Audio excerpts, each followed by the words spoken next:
This is Woodlawn Health Doc Talk. I'm Caitlin White.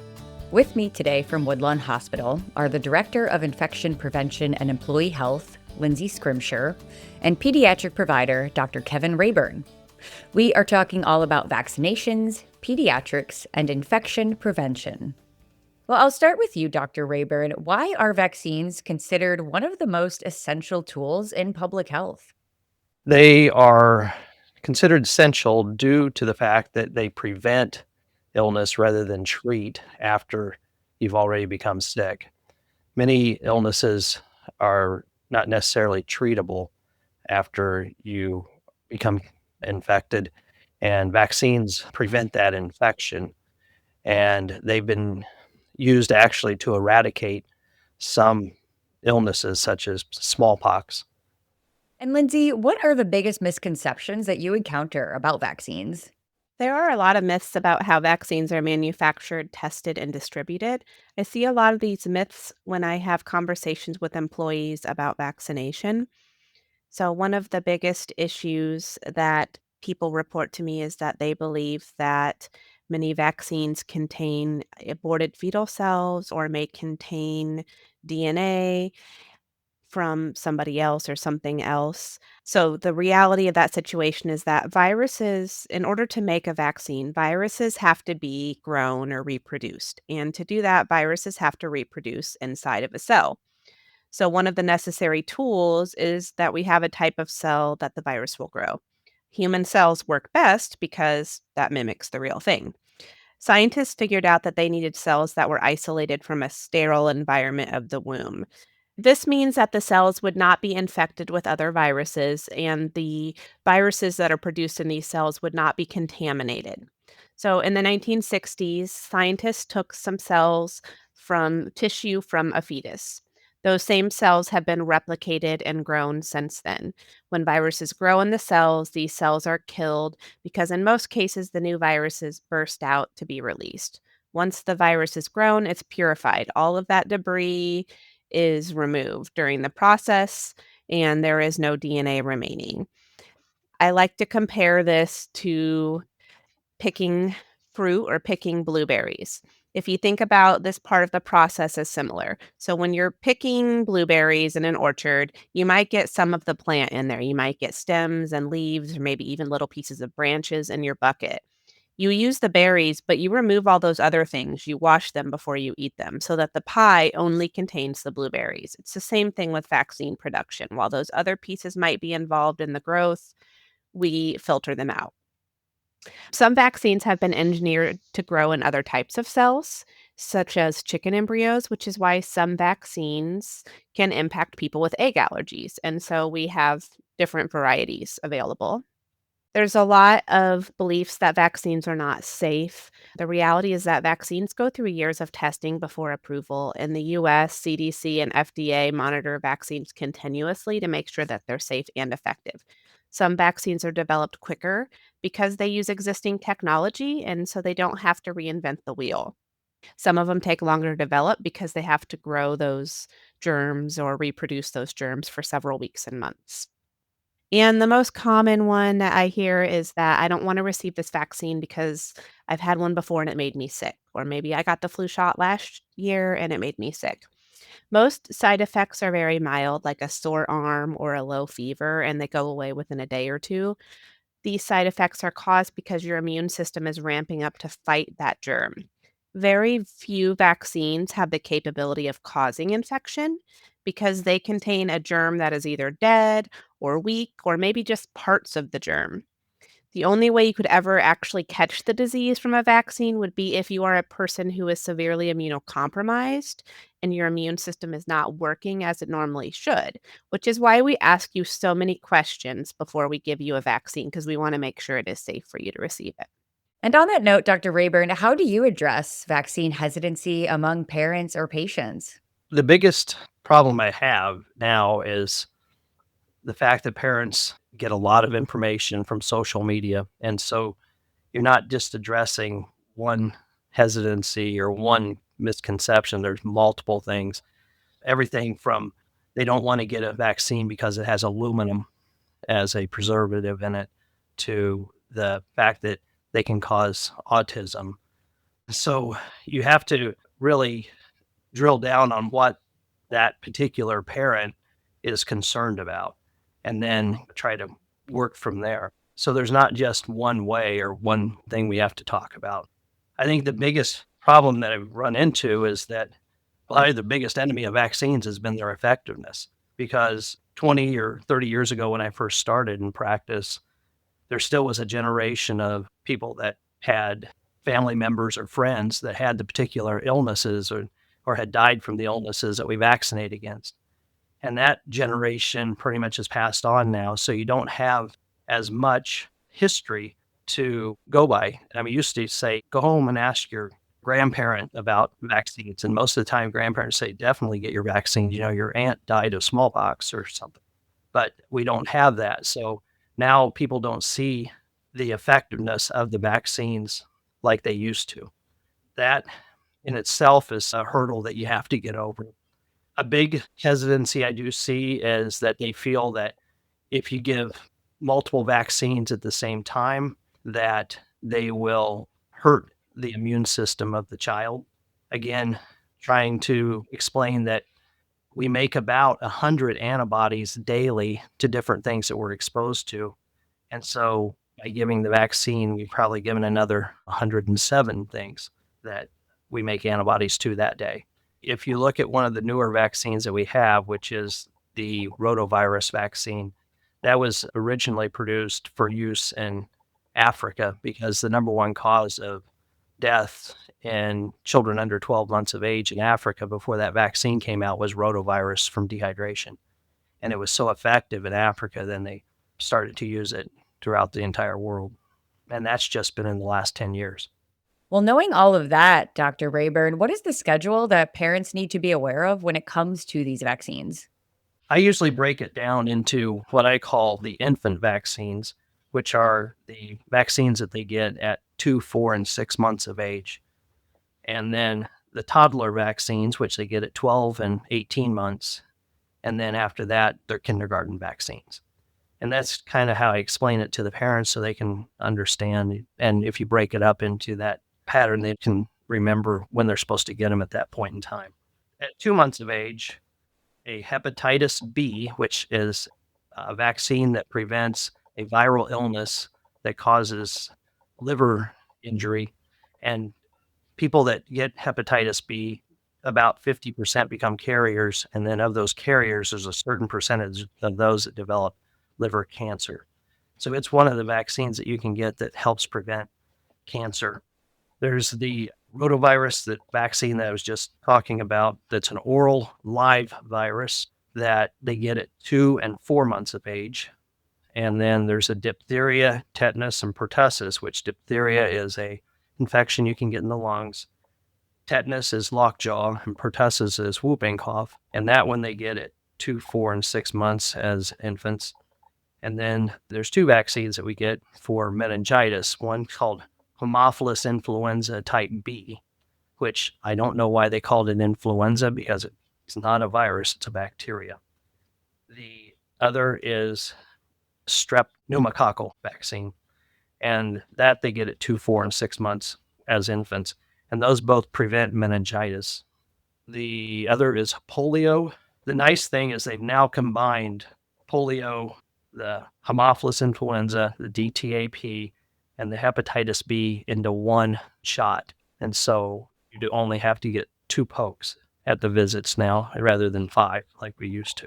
Then at 12 months, they get the measles, mumps, rubella, and varicella vaccine, which is a little bit different than what they'd gotten before because it's a live virus vaccine. And that vaccine can cause a rash and fever about 10 to 14 days after the shot, not at the time of the vaccine.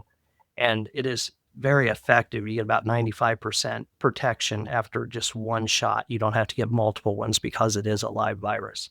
There's a hepatitis A, which is a diarrhea illness, again, can cause liver injury and hepatitis. That is given at 12 months. And then at 18 months, you get boosters of the diphtheria, tetanus, pertussis, Haemophilus influenza, and the pneumococcal. So there's been a lot of discussion around vaccines in the news lately due to some changes that have occurred in the Department of Health and Human Services, which is who oversees the CDC or Center for Disease Control. Within the CDC, there is a committee called the ACIP, and they go in and they review evidence and they make recommendations to the CDC based on professional opinion and the evidence and the research that is out there. Well, this committee recently made some changes and they made some significant changes to the schedule. And because of that, it has caused some controversy. Many professional organizations, like the American Academy of Pediatrics, which is, who our pediatricians are going to follow pretty closely. Many of these organizations have publicly disagreed with some of these changes. And so it's caused some confusion for parents because now it's who do we listen to? At the end of the day, I would recommend that you go with what your provider or your pediatrician recommends. They know your child best. They know what your child's risk factors are. They know what is circulating in your community at the time. They know what you should be concerned about where you live and work and go to school. If you do ever want to look at this information at yourself and see what those recommendations are, one thing that you can do, and a lot of people don't realize this, is you can actually go on to the internet, Indiana Department of Health, and they have adult and pediatric vaccination rates in your county, state, and even school corporation. So, this is something you may want to look at when you're trying to decide, do I want to vaccinate my child with whatever vaccine? You can kind of look and see how prominent is it in your school system or in the area that you live. Of course. And Lindsay, what role does herd immunity play in protecting our communities as well? So, herd immunity occurs when people are immune, usually through vaccination, so that a disease can no longer spread easily. This protects our vulnerable groups. So, examples of some of our vulnerable groups: infants who are too young to be vaccinated. Most infants do not get their first MMR vaccine, the measles, mumps, rubella, until 1 year, which means for that first year of life, they are unprotected. So, if your child is going to daycare, or maybe you're taking them to the grocery store, and somebody who is unvaccinated against measles or mumps or rubella is at the grocery store, your infant could be exposed or infected. People who have weakened immune systems are another vulnerable population. So, this might be somebody who has cancer and is receiving chemotherapy, could be something with HIV, it could be somebody who just has a lot of chronic illnesses that can weaken your immune system. And you can't spot these people by looking at them. You do not know what the immune status is of the person behind you in line. And then there are some people who do not respond well to vaccines, and it might be a medication that they have, it might be a blood disorder that they have. Older adults tend to have decreased immunity over time. So it's not just about protecting ourselves, it's also about doing what we can to protect those people in our community who don't have that inherent immunity already. When enough people are vaccinated, germs can't travel as easily because they're not going to have as many people to latch onto and be carried throughout the community. Herd immunity has historically helped control diseases like measles, polio, diphtheria, and rubella, which is why we don't hear a lot about them anymore. Great. And Dr. Rayburn, I'd love to know how COVID-19 changed conversations around routine childhood vaccinations. It made it much more difficult for me. When the COVID vaccine came out, they were overpromised and then it underperformed. And then when it became mandatory and there was a big political divide between people on when you're told to get something and you have to, or else you lose your job or something, then people became suspicious. I can definitely say that was a flexion point on immunizations in children. At that point in time, I was able to probably talk maybe 99% of all my patients' parents into getting vaccines. After that, I suspect, and I don't have the numbers, but it's definitely dropped.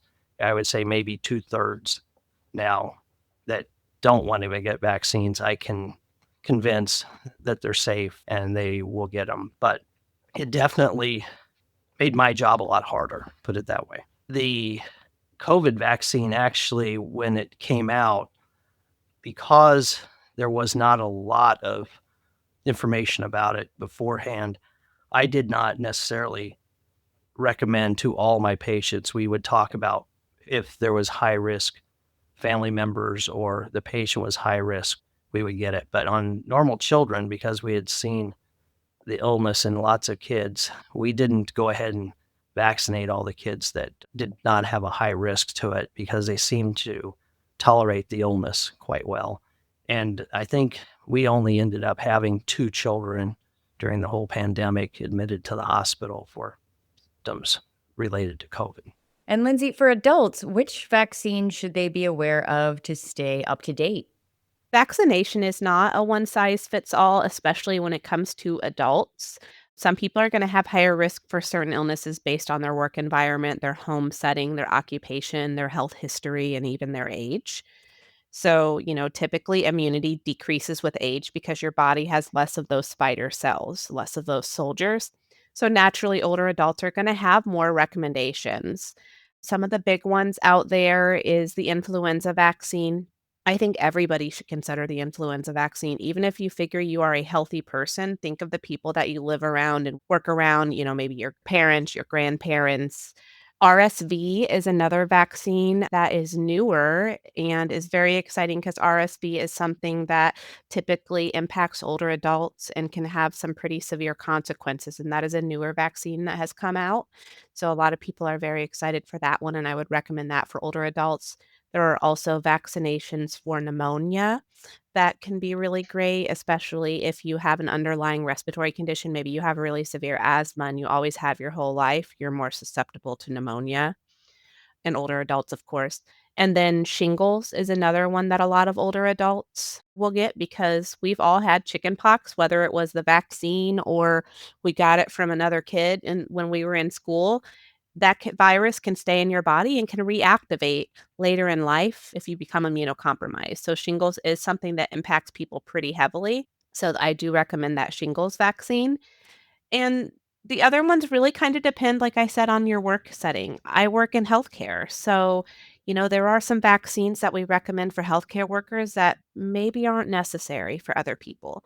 Hepatitis B vaccine is really great if you are at risk for exposure to bloodborne pathogens. Hepatitis B is our most common bloodborne pathogen. Also hepatitis A, or if you are in an area where you may have contaminated water or contaminated food sources, you travel a lot, hepatitis A can be great as well. So, like I said, it really depends on your work environment, and this is why it's so important to discuss these risk factors with your provider. The other vaccine that just recently they've come out with some studies on is the shingles vaccine, and it's been shown to decrease the rates of dementia in older people due to the decreased inflammation and also decreased strokes. So the shingles vaccine is very important also. Thank you. And Dr. Rayburn, just wrap it up for us. What is one thing you wish people understood about vaccines that they don't? That they have been around for over 100 years. They've been used extremely effectively, and that, like I said earlier, their effectiveness has been probably the biggest downfall of why people don't want them, because they are so effective that they don't see the problems that can occur when people stop getting vaccines. In Japan, because of the pertussis vaccine that had a whole cell organism, there was higher fevers and seizures with it. And so they had stopped vaccinating. And within a 3-year period of time, after they stopped vaccinating for whooping cough, they had a large amount of infants that died from whooping cough. So it doesn't take long when you don't vaccinate for these illnesses to come back. That was Dr. Kevin Rayburn and Lindsay Scrimshire. For more information, please visit our website at woodlawnhealth.org. If you enjoyed this podcast, please check out our entire podcast library for other topics of interest. I'm Caitlin White, and this is Woodlawn Health Doc Talk. Thanks for listening.